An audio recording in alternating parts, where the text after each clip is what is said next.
Welcome back, everybody, to Ravenstar's Witching Hour. I'm your host, Solaris BlueRaven, and I'm here with my very special guest, Frosty Wooldridge.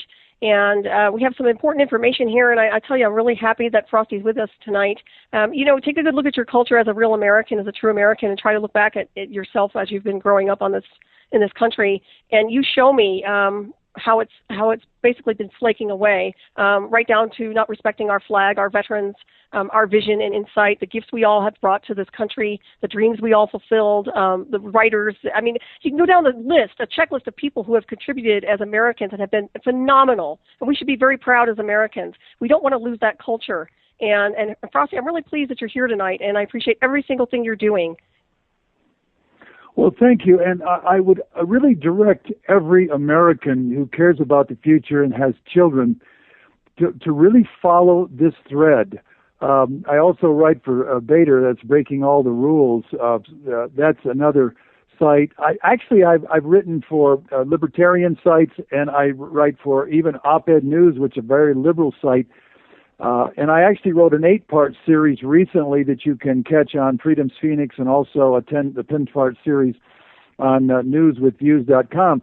But it's my goal to educate every liberal, every libertarian, every independent, every conservative, every person in this country, because if we continue on this path, Solaris, we're simply going to degrade further, then degrade beyond solving any of our problems, much like India has committed itself to, or Bangladesh.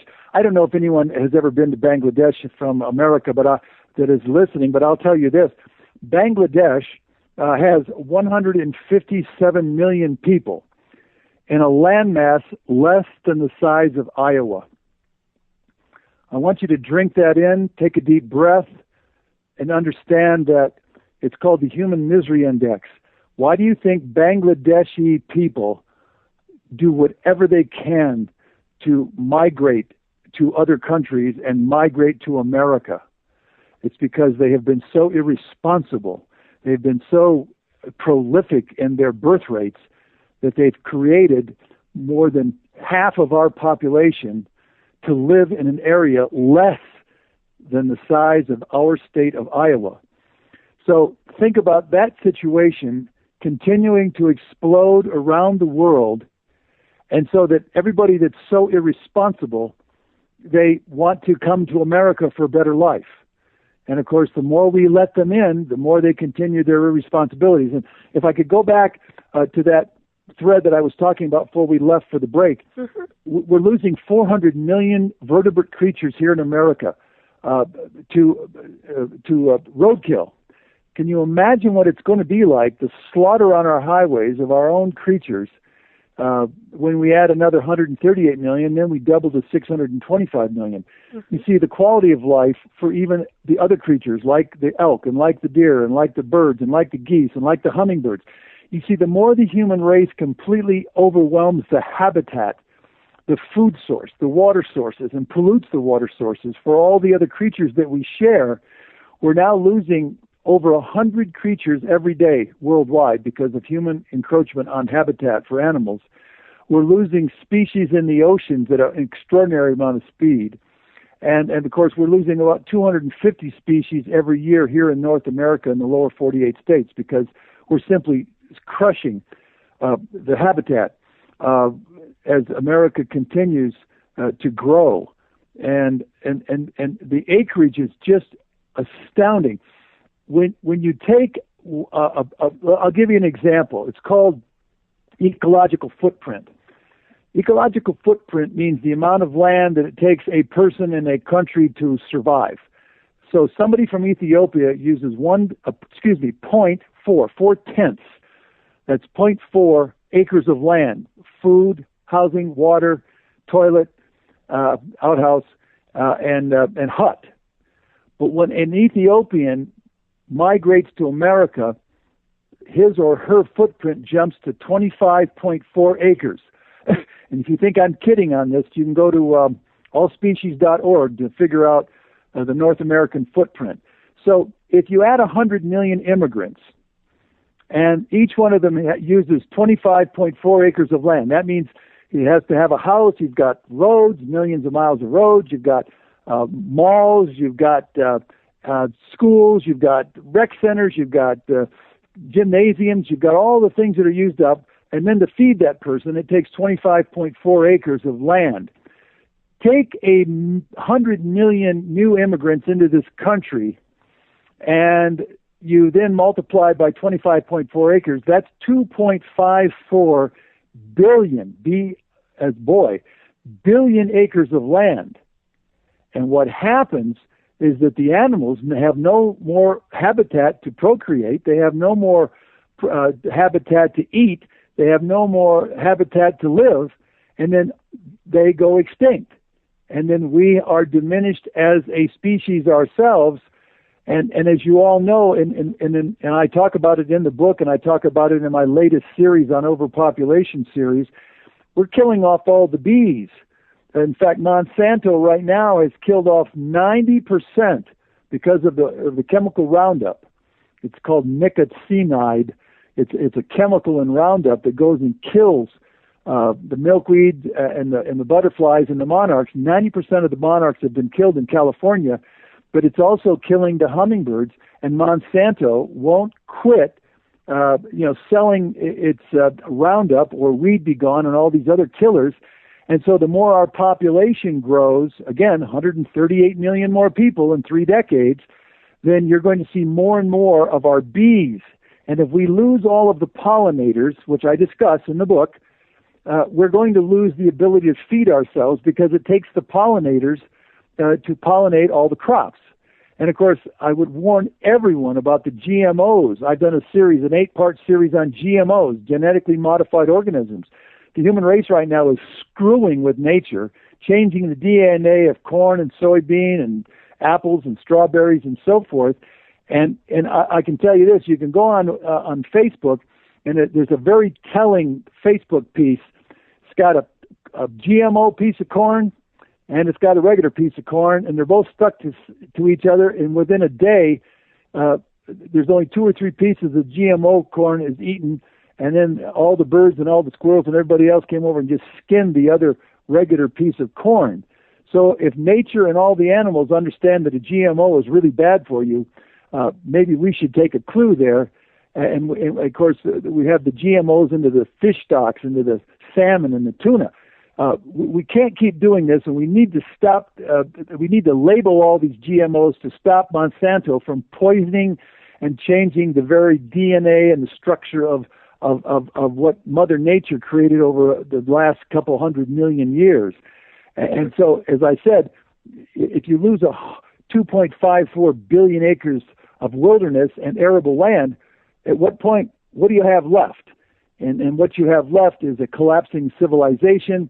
You certainly have a loss of the beautiful wonder of the natural world, and you have the loss of the hummingbird at some point, or you have the loss of the whale, or the beautiful tuna, or the fabulous dolphin, and everything that goes with it. Because as we slowly break down or quickly break down the web of life, we at some point will be also victims of the collapsing of the web of life, Solaris. I totally agree with you. It's becoming a savage world. And unfortunately, I think mankind is going extinct. Now, I'd like to ask you what you think about the eugenics program, and how does that fit into the equation of overpopulation? Well, as you all know, eugenics is that particular word means to go ahead and sterilize people and so forth and so on. And I'm certainly not a person to subscribe to that. I am a person who subscribes by the freedom of choice. And the joy about the freedom of choice is that intelligent people make intelligent choices. And so that's why America, back in 1970, the average female has averaged 2.03 children. And so the America and Canada averages 2.03 children. Europe averages 1.6, Australia about 1.9. And so those civilizations have had sustainable civilizations, stabilized civilizations, and so by choice, they created stable and sustainable populations because of their educated and their literacy rates. And so I think as we take choices to make our country a stable, sustainable population, then all those who advocate for eugenics, which I think is a very harsh harsh, and unacceptable kind of whatever it is, we who have intelligence and we who have choice in a democracy and a constitutional republic make intelligent choices, lead the free world in intelligent choices, help the third world make intelligent choices so that they too can simply choose to have 2 or less children per woman, so that instead of having eugenics or the UN coming down and doing all sorts of nasty things, or in the end, Mother Nature, literally having her own eugenics solution, and that's called starvation. And let me give you a fact here. 10 million children starve to death around the world each year as it is, and 8 million adults. And that's a total of 18 million humans starve to death. So Mother Nature is the ultimate eugenics, if you will, perpetrator.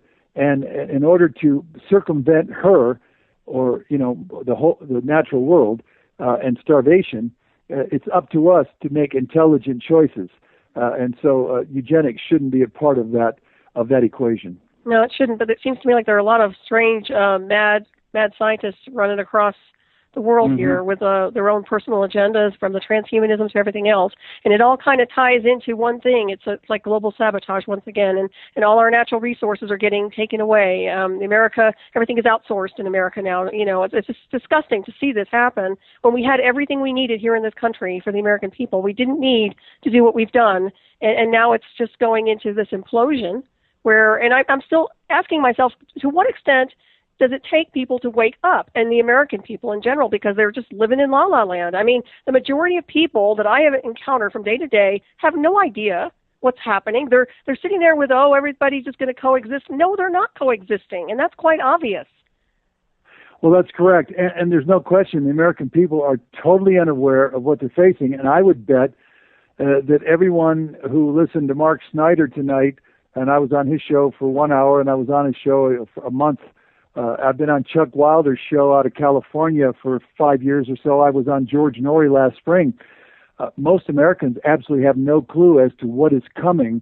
And instead of paying attention, again, 1/3 of the American people just don't have enough education to even care or take action.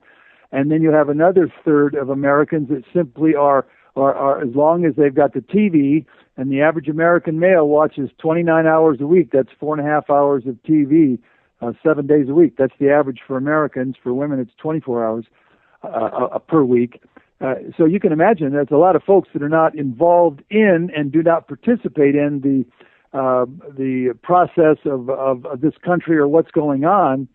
And so there's only maybe 5-10% of us who actually understand what's going on, see what's going on, and relatively, I would say less than 1% of Americans, and I've asked a lot of Americans in my world travels and certainly in my travels across the United States, because I ride across America virtually every summer, and I ask a lot of questions. 98% of Americans don't have a clue as to any understanding as to the fact that we're going to add 100 million immigrants and a total of 138 million people within the next 3 decades. And so they are in la-la land. But I can tell you this, if we do not learn, if we don't become educated, if we don't have programs like this wake people up and to take action and to join, again, capsweb.org. Joanne Weidman is 70 years old. She's a brilliant lady. She is the executive director for CAPS, CAPSWEB.org. I'm encouraging you to join. It's for free. And then you get to send in the faxes. You will then get educated to what your children face. And I'll bet every mother and father and grandfather and grandmother out there do not want to see their kids living like they live in India and Bangladesh, China, or Mexico. But I guarantee you this, if you don't do anything, I don't care whether you grumble, you complain, you say they won't do anything, well, they doesn't count. You have to do something, because this is a constitutional republic, and in order to make change, you have to speak up. And I'm going to give a column on Monday at newswithviews.com, Freedom's Phoenix, Before It's News, Liberty News Online, I'm going to give a column that shows you the addresses and the emails and snail mail addresses of Charlie Rose, Matt Lauer on the Today Show, Robert Siegel on NPR, and I'm going to ask everyone, millions of my readers, to write those particular addresses and demand that they address the fact that this country is on course to add 138 million more people, virtually all of it by immigration, and that we need to have a national discussion, and actually we need to stop it. We need to stop mass immigration into this country if we hope to survive the 21st century. And if that doesn't work, all I can say is I'm doing my best, but I can't do it by myself. I need an army of Americans, moms, dads, grandpas, and grandmas, getting on their computer, getting on their typewriter, sending in these letters demanding that these media people, I want to be in front of Wolf Blitzer, I want to be interviewed by Megyn Kelly. I've got 35 other top experts, such as Governor Lamb of Colorado, Dave Paxson, Roy Beck, certainly Bill Ryerson, Dr. Diana Hull, Joanne Weidman, Kathleen Parker down there in New Mexico. I work with some of the greatest females and males in the country who speak clearly on what we face and what we have to do. I know Tim Murray and Madeline Weld up in Canada. I know Eric Rimmer. I know Jenny Goldie in Australia. So there are leaders around the world that are ready to get this thing going, but the only way we can get it going is force it into the lexicon by the sheer numbers of letters, and that way we can overcome the roadblocks that the corporations and the big money interests are throwing up in front of voices like mine. Mm-hmm. I certainly appreciate everything you're doing. You know, it's really amazing to me, and there should be a no-brainer to D.C. I mean, we shouldn't be having to go through all this. No. It's just, honestly, it's like we have to babysit everybody here. We have to babysit the government. We have to babysit everyone in the illusion of power because they can't do their jobs, And it's very infuriating to me because this is something that we shouldn't even have to address. I mean, it should be like common sense not to have this stuff go out of control. That's correct. It should be common sense. We should have folks just simply using their common sense and literally making, this conversation should be brought up by Boehner. It should be brought up by Harry Reid. It should be brought up by the President of the United States. I mean, in the end, Barack Obama's two daughters are not going to escape the consequences of this added 100 million immigrants. They won't, because one thing that I would like everyone to know, and every person listening tonight, is that the Titanic is the greatest metaphor for a systems failure that anyone's ever heard of.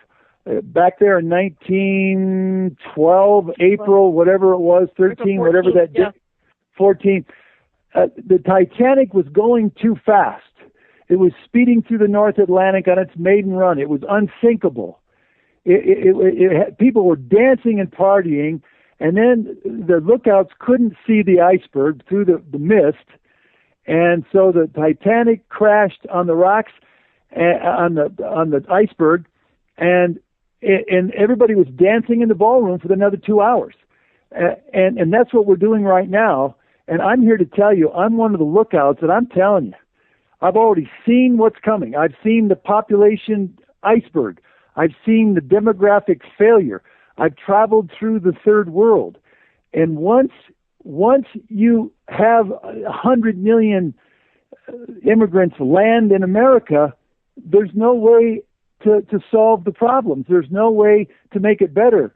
There's no way to create any kind of solutions because it becomes intractable, just like the Titanic. And that's why I'm here to tell you, we need to change course. We need to stop mass immigration.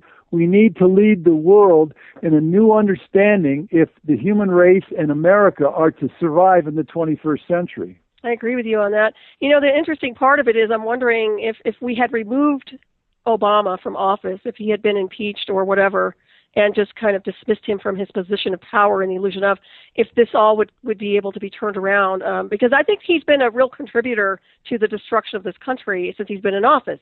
I mean, I've seen things. I understand we've had corruption. I get that. But we've had some really bad things happening by his pen, basically signing off on so many things, and it's just becoming ridiculous. Well, you have to understand that Barack Obama is not of America. I want everyone to understand that. He's a Muslim. He can't hide it anymore. He's already said it. He said it on interviews. He's got 8 Muslim advisors in the White House. And the worldview of a Muslim is diametrically opposed to a constitutional republic. And the history books will prove this out, that he is doing more damage to this country, and he is doing more damage to the Constitution, and he's breaking more laws. I suspect that if he wasn't an African American or a mulatto, half American, or whatever he is, he would be impeached right now. Mm-hmm. But once again, I agree with you. There'd be so much. I think there would be so much violence that they're afraid to have any kind of impeachment at this point. So, but you have to understand, he does not think like Americans think, because he's really not an American. He's shown that he's not an American. He has no respect for the Constitution. He literally has a falsified birth certificate. That has been proven. He has a falsified Social Security number. That has been proven. He has a backdated selective service number. That has been proven. He was a foreign student from Indonesia, and he came in on a scholarship. He had very marginal grades. He got into the most prestigious schools. That has been proven. And when history proves out, he will probably be found out to be one of the most fraudulent people that ever got into the White House and ever scammed the American public. That's what I see at this point from all that I've researched on him. Mm-hmm. And he was never. I was more qualified back in 2008. I was more qualified to be president of the United States than Barack Obama. And I will state that emphatically. I, as an American citizen who loves my country, who loves the Constitution, who's served under that in the military, I still stand. And he was not qualified to run for the office of the president, and he certainly wasn't qualified as to citizenship, as to honesty and integrity, and certainly not as a leader who had done anything or had any kind of experience. Barack Obama was not qualified to become president of the United States. Yeah, I agree with you. Last I checked, I didn't sign up for an Islamic country. So, the bottom line is I think he should be null and voided, and I think he should be impeached and taken out of the White House. And I think his staff and everybody and his mother who supports that should be eliminated immediately and removed. And we need to put some new blood in there. And I've said this before, and it needs to happen. Now, I don't know how it can happen because we have so many criminals in the illusion of power, but I do think that people have a voice, and true Americans who love this land and country and have fought and died for it with our ancestors and are still here representing this country need to stand up and be counted. I mean, yes, we are in a situation where it does appear like the Titanic, but I'm telling you right now, if we don't do anything and if we keep allowing this to fester, then we are screwed, period. And I think you've been saying that all along. I have been saying that nonstop for well over 15 years now. I've actually been writing, and you can go back and watch my writings over the last 35 years since I was in China and India and Bangladesh back in 1984. Once my brain got a hold of what we are facing and what we've had happen to us, I have been speaking up.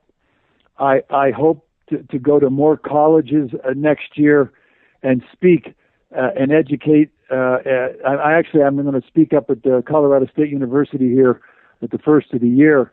But I've talked at the University of Colorado. I've talked to the University of Dayton. I've gone down to Texas. I've just talked to a club. I've talked to the International Rotary in Salt Lake City in 2007. Got a standing ovation by 50 representatives from 50 states, as well as 100 countries. And so what I'm talking about is evident. What we need is more voices and more people of letters to stand up. We need more academicians. We need more like Kathleen Parker and of the Washington Post. We need the New York Times and the Washington Post and the Washington Times. We need more editorials. I've tried to write for the Atlantic. They have turned me down. I've tried to write for the Wall Street Journal. They've turned me down. I've tried to write for the High Country News. They've turned me down. I've tried to write for the Los Angeles Times. They've rejected me. What's unfortunate is everyone, and I write extremely clearly. I am, I'll just admit it, I'm a top-notch writer. I utilize facts and figures and words powerfully and compellingly, and I make a cogent statement. And yet, there are those who are just simply, it's called cognitive dissonance. Mm-hmm. Dr. Albert Bartlett, whom I worked with for years, it's called cognitive dissonance. It means the intellectual denial of reality. And such people as George Will. There's a lady that writes for the Providence, Rhode Island piece. Her name is, can't remember. But all of these top, Dean Singleton of the Denver Post and Vince Carroll, Barbara Ellis, they've all blocked me from writing any commentaries because my commentaries are so commonsensical. They're so factual. They're so right on the money. And yet there are those people who want to make sure that the discussion on population is not exposed to the American public. They would rather see the American public crash and burn like the Titanic instead of do something about it and change course. Wow. All I can say is shame on those people, and they won't be forgotten. They'll go down as the cowards big time. Anybody who ignores your data and the truth that you present is just illiterate and cowardly, if you ask me. So anything we can do to help support you, obviously, and help promote what you're doing. And once again, let everybody know how to get in touch with you, where your books are on Amazon.com, but also your websites and all the other good stuff. Well, yes. I'm on Facebook, Frosty Wooldridge, WOOLDRIDGE. You will always see my articles on there from all of the different websites. I also have a website, howtolivealifeofadventure.com, which is one for those of you who care about adventure and you love positive things. I also write books. I'm working on one right now titled Happiness, Choosing Your Destiny. And that book will come out in February. It shows you how to choose your life, how to live a life as you choose. I certainly write articles on overpopulation all the time. I will send any of those to you. The key is to send them out to your networks. And again, intelligently, you want to create a consciousness shift. In other words, everyone tonight is probably trying to get your arms around the figures and the facts that I've given you. But once you do, then it's a consciousness shift. You know what I know. And then critical mass shift, and Malcolm Gladwell wrote it in his book. It's called Tipping Point. And I have high regard for Malcolm Gladwell. And he then said, you have enough people that understand what they're facing, and they want to change it for their children, so they take action. And that means on Monday, you go to newswithviews.com, which is a conservative website. You'll see my picture at the top. Click it on, and I'm going to show you how to write thousands, tens of thousands of letters to Matt Lauer, to 60 Minutes, all the directors and the producers of 60 Minutes, to Charlie Rose, and you say, I'm even going to give you a letter template, and you can tell everyone, Wolf Blitzer, Megyn Kelly, to interview me and interview 10 of my top speakers, and let's get the discussion going. And I can only do that if you will follow through with the letter that I ask you to write, and the addresses that I give you, and the snail mail, and also the emails. And the key is sheer numbers forces the discussion to the top, and they're going to have to do something about it. And then once we get more and more of the people that are speaking about it in front of the cameras, like Dave Paxson of worldpopulationbalance.org, or Bill Ryerson from Population Media, or Roy Beck at Numbers USA, or Joanne Weidman, or Kathleen Parker down in New Mexico, or Dr. Diana Hull, who is absolutely brilliant. I work with brilliant minds. I'm so proud to be with them. And so Get them in front of the cameras. Make Charlie Rose, you have to embarrass him. He's on CBS every morning, and he's sitting there, and he does not and has not responded to any of my letters, and I've sent him my books for the last 10 years. He keeps avoiding this subject.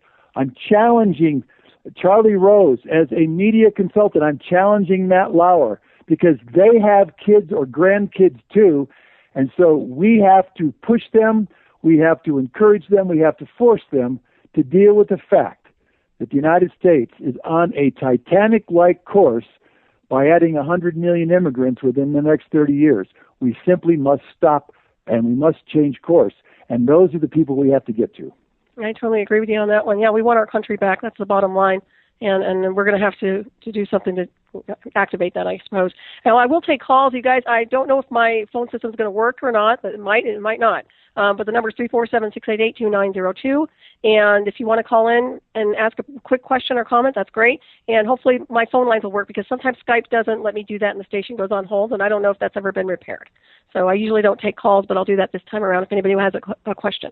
And thank you so much, Frosty, for everything that you're committed to doing here on this planet while you're here, and everything that you've learned and all the experiences where you've been across the globe. You bring all that wisdom back with you, and you share it with everybody else, and I really appreciate that. And I know other people do as well. So thank you very much for that.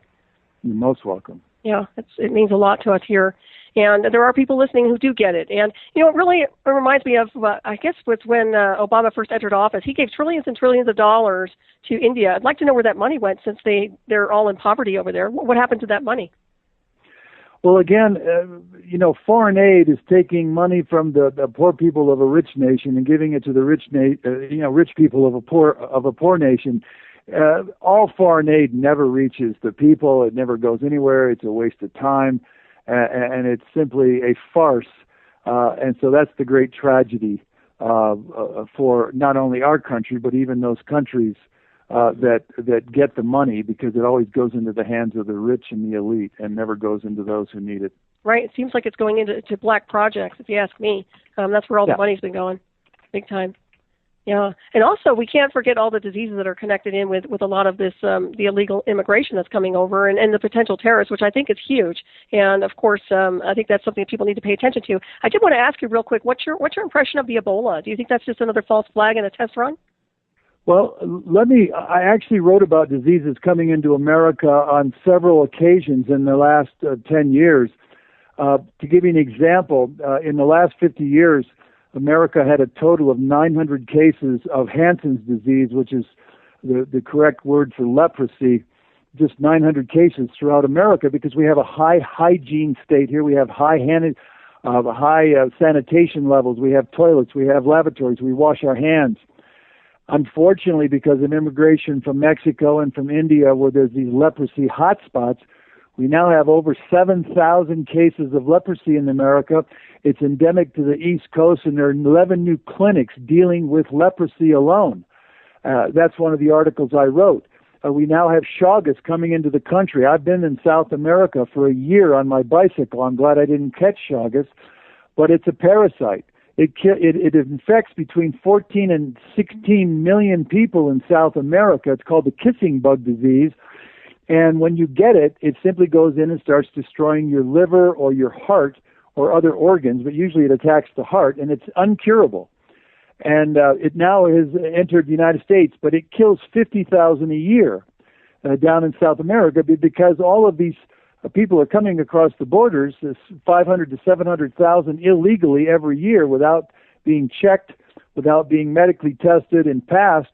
Chagas is coming into the United States. Head lice is coming into the United States, and it came in with those 60,000 kids that came in untracked from Central and South America this summer, and also they have tapeworm. It's called it's a chicken disease that comes up, and I'm Lidl. I can't remember what the name is. I wrote about it, but our chickens are now being subjected to this disease from Mexico because of cockfighting coming into this country. But also multi-drug resistant tuberculosis we had virtually no tuberculosis in this country. We have now according to Mother Jones News, 16,000 new cases, and it's popping up across this country. And the more we bring in more people from Central and South and Mexico, America, we're going to have more and more of tuberculosis. And by the way, Solaris, the tuberculosis kills 2 million a year worldwide. 2 million people die from tuberculosis. So yes, as these immigrants come into this country, we can't even weed them out because tuberculosis can be right in the body of children and not be detected by X-ray. Right. So we have tuberculosis, we have leprosy, we have Chagas, we have tapeworm, we have head lice, and so we also dengue fever, and I think there's even some cases of yellow fever. Of course, malaria comes in when you have people coming in from Africa. And I want to make this one very clear thing, and it's very sad. Africa right now, which is really, exporting a lot of its people to America and to Europe, Africa has 1 billion people. But because of its illiteracy, which then equates to its fecundity, which of course relates to and equates to its birth rates, Africa right now, with 1 billion, is expected to triple, ladies and gentlemen, to 3 billion people before the end of this century. From 1 billion to 3 billion. Do you understand that not one animal is going to survive, not one claw, one feathers, one hoof, one tooth, one nothing, because the human mob is going to simply eat everything in Africa. And right now, China, that's still growing by 8 million per year, it's called population momentum, they are expanding into Africa, they're expanding into Asia, they're expanding into South America. So you see, this is a humanitarian crisis and predicament worldwide, and we need a discussion on it, and all the leaders of the world and all of the religious leaders of the world have to come to terms with the fact that the human race needs to practice birth control and that we need to absolutely start dealing with reality rather than cognitive dissonance or denial of reality. Yeah, I so agree. The touchy-feely, I don't want to offend anybody syndrome has to go. It's interesting because, birth control is a good idea. And instead of having litters of children, which a lot of people do, I don't even call them like big families. They're litters. Literally, they breed. And I think that there needs to be some they need to show some kind of control. Let's put it that way. And that might sound harsh once again, but sometimes you need to hear it because literally that needs to happen. People need to take responsibility. And you don't have a litter of children if you cannot afford to feed the litter of children. And you don't rely on welfare to feed your children. I mean, just common sense, once again, 101. But I see a Trojan horse. I see that there are people in this country, in the Washington area, that hate this country enough to destroy it from the inside. And that's pretty much what they've been doing. And, of course, divide and conquer. It's really what they're about. So. Well, that's correct. Unfortunately, there are enough people in Washington that either don't care about this country, don't care about the culture, don't care about the ethos, don't care about the language. John McCain is one of them. Boehner is one of them. Harry Reid is one of them. Carl Levin of Michigan is one of them. Charles Schumer of New York is one of them. Hatch in Utah is one of them. Feinstein is one of them in New York or in California. Kyle in Arizona is one of them. Udall in Colorado is one of them. Michael Bennett in Colorado is one of them. These are the people that are voting for more immigration. To tell you how stupid these people are, back in February of last year, I went into Bennett's and Udall's office, the two U.S. senators from Colorado, and Bennett was one of the Gang of Eight who created the Senate 744 amnesty bill. I went in and gave my 45-minute presentations, and I said, reduce all immigration legally down to less than 100,000 per year. I gave all the facts, all the figures, brought in 10 different books, showed the scarcities, the energy, the crisis, everything you could imagine. I gave them all a 2-page, read these books, get this information, get to Bennett, get to Udall. And by April of that year, they came out with the Senate 744 amnesty bill. And that bill didn't drop legal immigration down to 100,000 per year. It jumped it from 1.2 million to 2 million per year.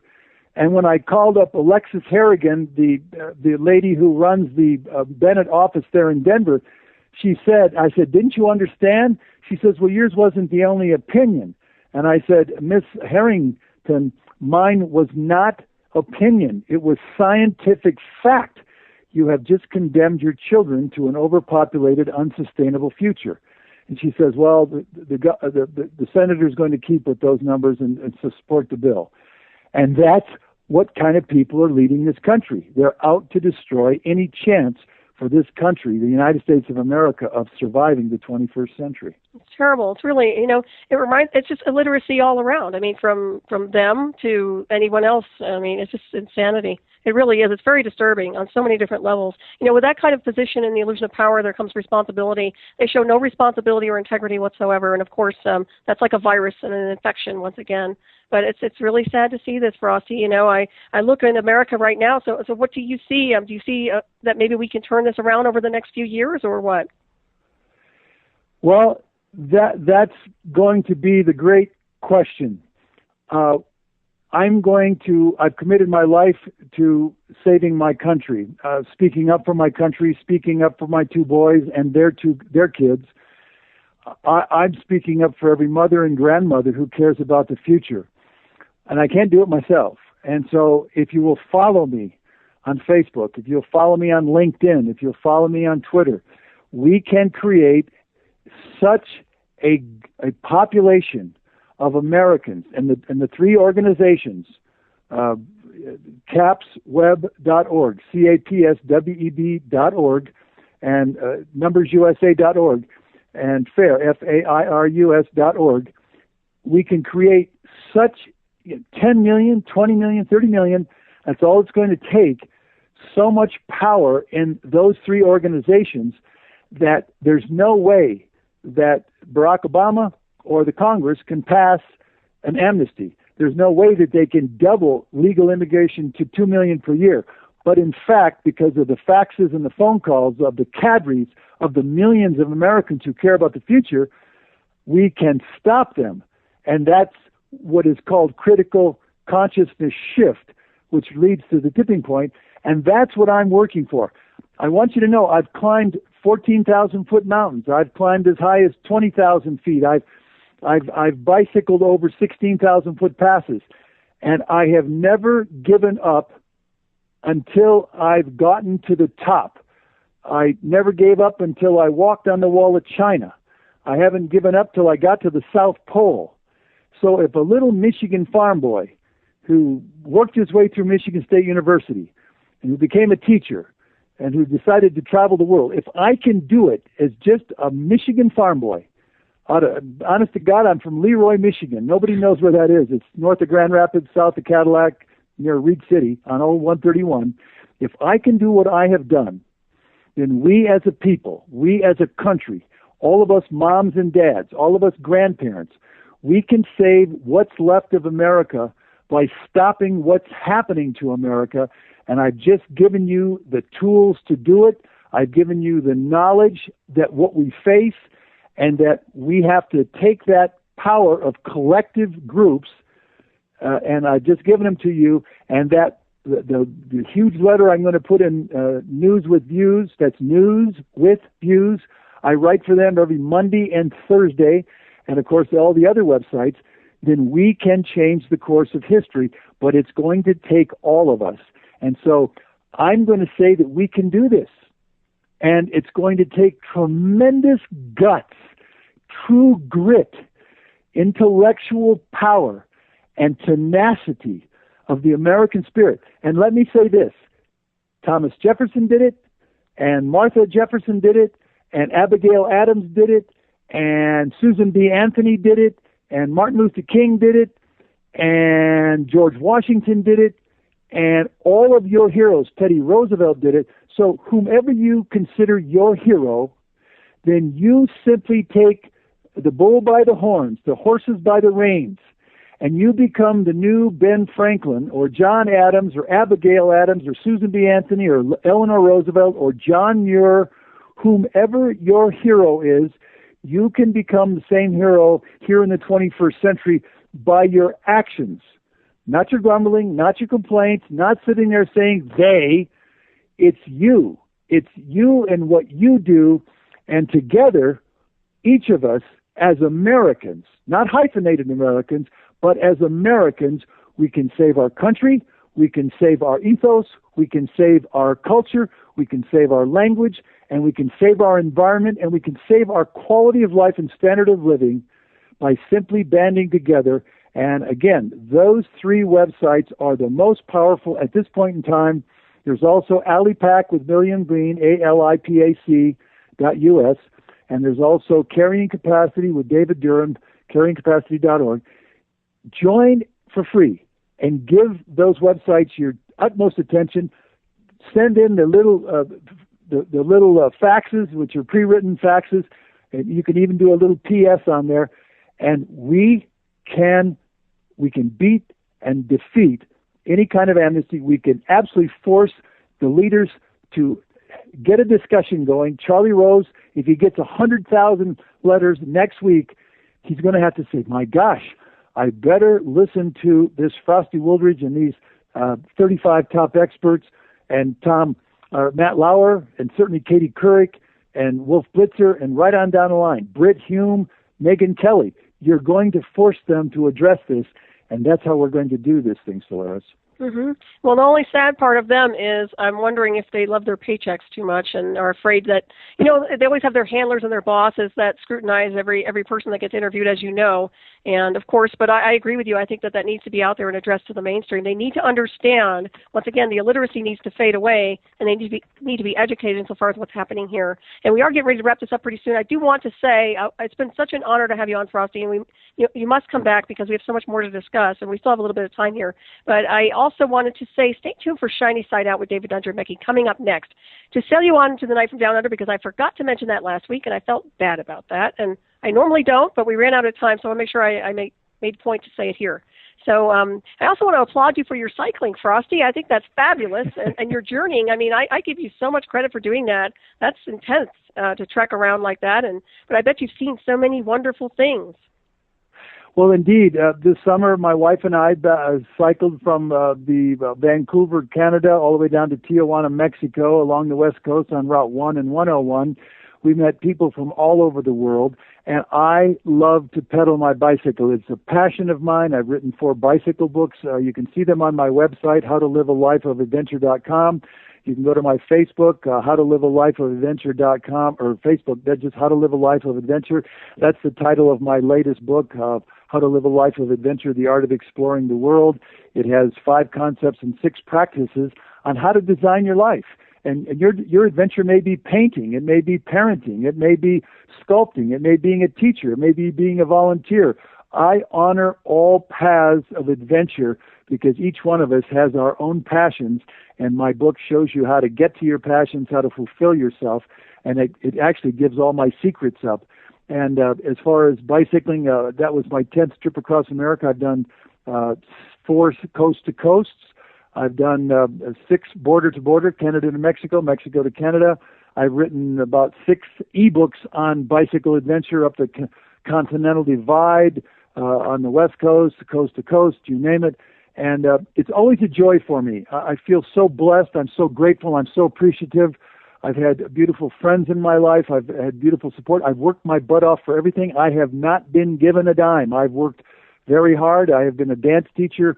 I have been a bartender. I've been a math and science teacher. I've been an 18-wheeler truck driver. I've traveled all over the 48 states in Canada in an 18-wheeler moving furniture for United Van Lines. I got a lot of experience from hard work and tenacity, and just a chance to be an American in the American way of life. I have had nothing given to me, nothing easy. Anybody out there that's ever pushed furniture and loaded a 20,000-pound United Van Lines furniture 48-foot van, you know what I'm talking about. And I even ran 43s. I've done cab overs and conventionals. I've worked hard. I worked all the way through college. I've milked a lot of cows, shoveled a lot of cow, you know what, and cultivated and mowed hay. So it's been a grand journey, and I would love everyone to have such a journey, and that's what America's all about. And none of the hard work ever hurt me. And I really believe in personal accountability and personal responsibility, and that's what I'd like to see America get to. And I'd love to see our country thrive and survive, and that's why I will continue my utmost to do my very best for every mom and dad, every kid, every grandpa and grandma, and every child that's yet unborn to enjoy the American dream and the American reality. And when I'm gone, I'm going to have a big smile on my face because I did the best I could while I was here. And hopefully everyone that follows has a chance to also fulfill themselves as human beings, as Americans, and as human beings. Well said, Frosty. Yeah, likewise. There's something to be said about American culture. And it's not like we're trying to kick everybody out of the country, but there is something very sacred about our culture and who we are as Americans. And I don't want that to be lost. And I feel like we are in a very dangerous position right now. We're teetering in a world that is very dark and very ugly and very violent, and I don't want to see America go that way. And I know you don't either, and I so appreciate what you're doing, and I'm so happy you're on the show tonight, and I hope everybody gets something out of this. And please check out Frosty's books and his website. And I was so impressed when I looked on Amazon, I saw your books, and I mean, you just have a ton of books on there.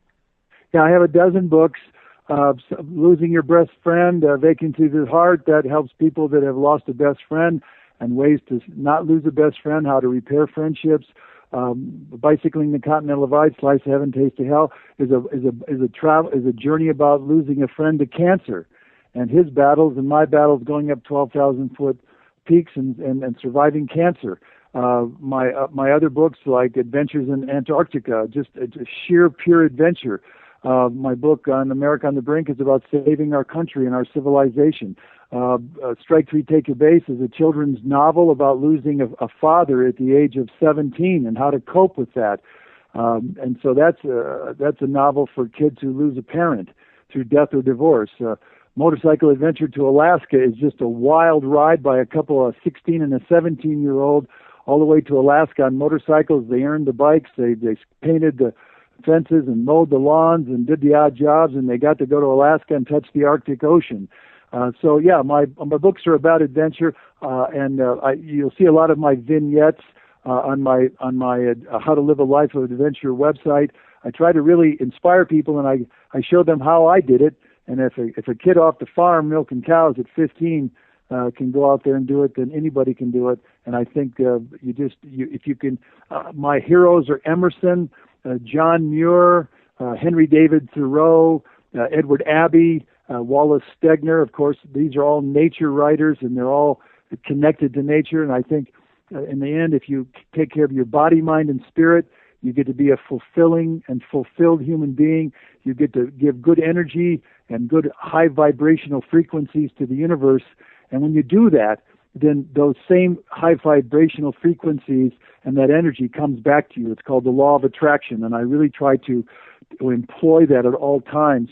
And when I speak to high schools on how to live a life of adventure, or colleges, that's the joyful side of me. I wish that was the only side of me, but of course I have the serious side of taking care of this population issue.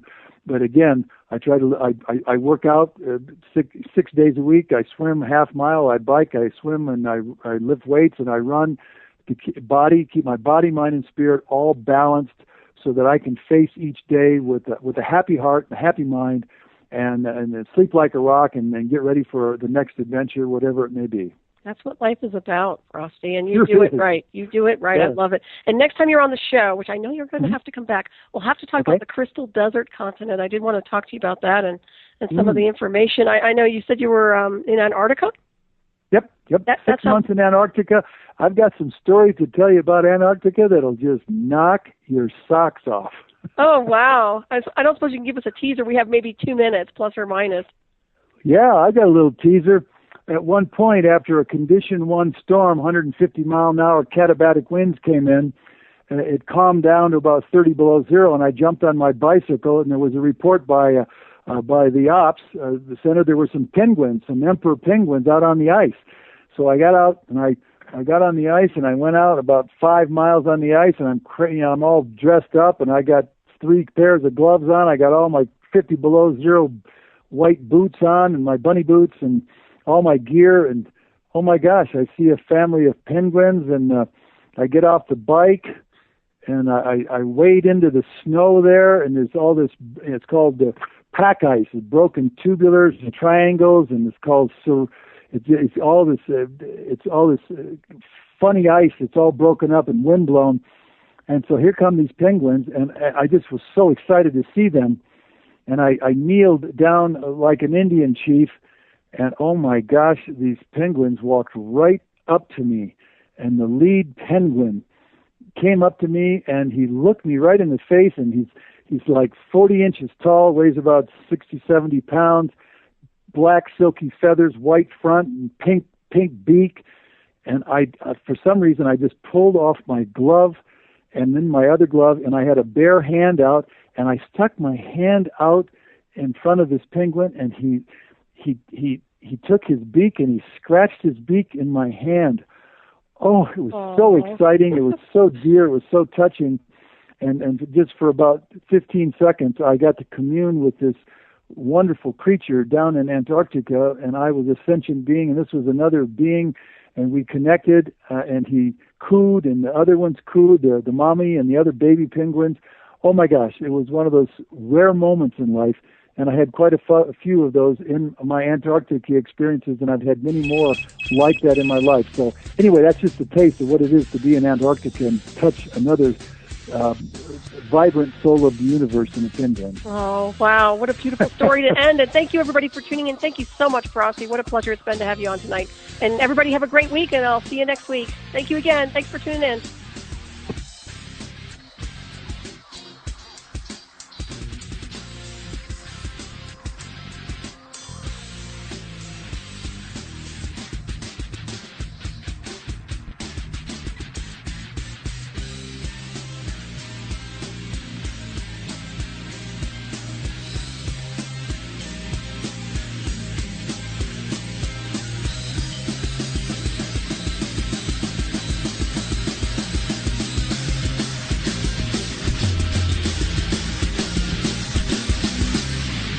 Listening to Revolution